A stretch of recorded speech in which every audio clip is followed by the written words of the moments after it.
Hi friends, Shilpa's వంటిల్ల వైద్యశాలకు స్వాగతం సుస్వాగతం. అగైన్ నేను మళ్ళీ వచ్చేసా. ఏంటని చూస్తున్నారా? Probiotic rich, gut healthy, gut friendly. గుజరాతీలో అయితే కడి అంటారు, మనమేమో మజ్జిగ చారు అంటాము, మజ్జిగ కట్ అంటారు కొంతమంది. మీరేమంటారు?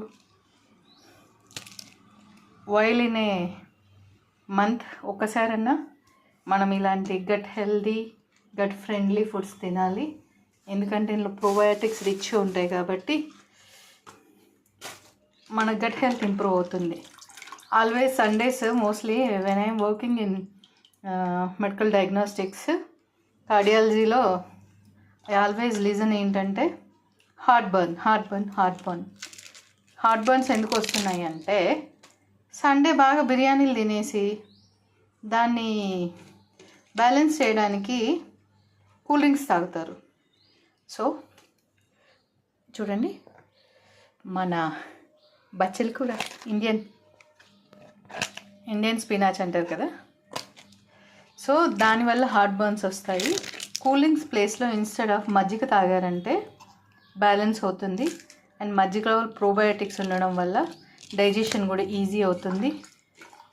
హార్ట్ అనేది గ్యాస్ ప్రొడక్షన్ అనేది కాకుండా, హార్ట్ బర్న్స్ లాంటివి ఏవి రాకుండా చాలా హెల్ప్ఫుల్ అన్నమాట. సో ఈ డిష్ మా అన్నయ్యకి, చిన్న అన్నయ్యకి చాలా ఇష్టం. వాడి కోసం డెడికేటింగ్ అన్నమాట. సో మీలో ఎంతమందికి ఇష్టం రండి కామెంట్ బాక్స్లో మాట్లాడుకుందాం. సో సింపుల్ ప్రొసీజర్ ఏం లేదు. మజ్జిగ కొంచెం పుల్లగా ఉంటే బాగుంటుంది.